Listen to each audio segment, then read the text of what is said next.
سلام سلام سلام سلام سلام سلام سلام. پیاری مفتاح الجنہ کی فیملی کو السلام علیکم ورحمۃ اللہ وبرکاتہ۔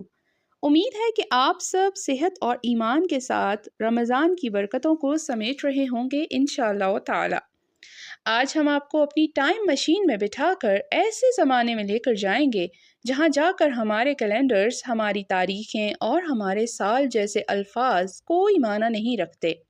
ایک ایسا زمانہ جو آج سے کتنے ہزاروں سال پہلے گزرا ہے کوئی نہیں جانتا، مگر ہم یہ ضرور جانتے ہیں کہ وہ زمانہ گزرا ہے اور اسی دنیا میں گزرا ہے۔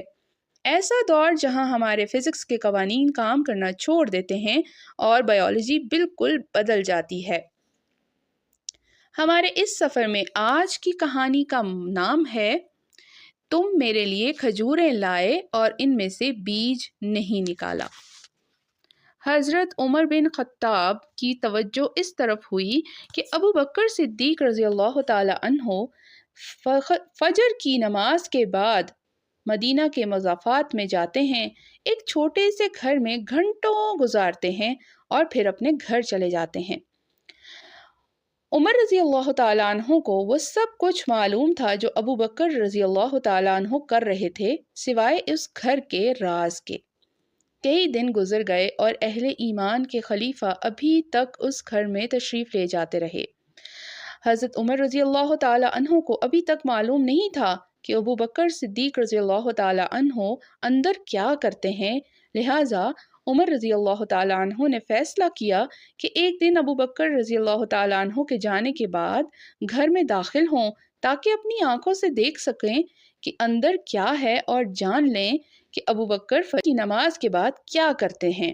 حضرت عمر رضی اللہ تعالیٰ عنہ اس چھوٹے سے گھر میں داخل ہوئے تو انہیں ایک بوڑھی عورت نظر آئی جو چل نہیں سکتی تھی اور اس کے علاوہ وہاں کوئی نہیں تھا۔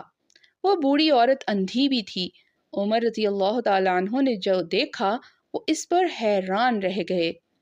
انہوں نے جاننا چاہا کہ ابو بکر کے اس نابینا بڑھیا کے ساتھ تعلقات کا راز کیا ہے، تو اس سے پوچھا یہ آدمی یہاں تمہارے گھر میں کیا کرتا ہے؟ مطلب ابو بکر صدیق رضی اللہ تعالیٰ عنہ کے بارے میں پوچھا۔ بوڑھی عورت نے جواب دیا واللہ میں نہیں جانتی میرے بیٹے، یہ آدمی روزانہ صبح آتا ہے اور میرے لیے گھر کی صفائی کرتا ہے، پھر میرے لیے کھانا تیار کرتا ہے اور مجھ سے بات کیے بغیر چلا جاتا ہے۔ جب ابو بکر رضی اللہ تعالیٰ عنہ کا انتقال ہوا تو عمر رضی اللہ تعالیٰ عنہ نے نابینا بوڑھی عورت کی دیکھ بھال مکمل کی اور خاموشی سے حضرت ابو بکر صدیق رضی اللہ تعالیٰ عنہ کی جگہ ان کی ذمہ داری اٹھا لی۔ ایک دن اس بوڑھی عورت نے ان سے کہا کیا تمہارا دوست مر گیا ہے؟ عمر رضی اللہ تعالیٰ عنہ نے دریافت کیا تمہیں کیسے معلوم ہوا؟ اس نے کہا تم میرے لیے کھجوریں لائے ہو اور ان میں سے بیج نہیں نکالا۔ عمر بن خطاب گھٹنوں کے بل بیٹھ گئے اور ان کی آنکھیں آنسوؤں سے بھر گئیں۔ تب انہوں نے اپنا مشہور جملہ کہا اے ابو بکر تمہارے بعد خلفاء تھک گئے ہیں۔ کیا ہمیں ابو بکر رضی اللہ تعالیٰ عنہ کے لیے رونا چاہیے یا عمر رضی اللہ تعالیٰ عنہ کے لیے رونا چاہیے، یا آج ان احساسات اور اخلاق پر رونا چاہیے جو زوال پذیر ہیں؟ اللہ تعالیٰ ان سے راضی ہوں۔ ان کا علیم پر کتنا پختہ یقین تھا کہ وہ اپنی نیکیاں پوری دنیا سے چھپ کر کرتے تھے، یہاں تک کہ وہ ان کے قریبی دوستوں کو بھی معلوم نہ ہوتا۔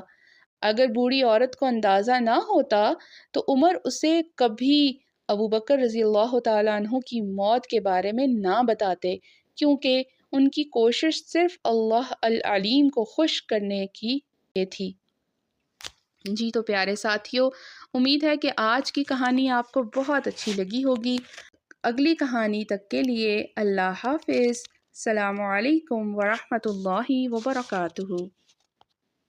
سلام سلام سلام سلام سلام سلام سلام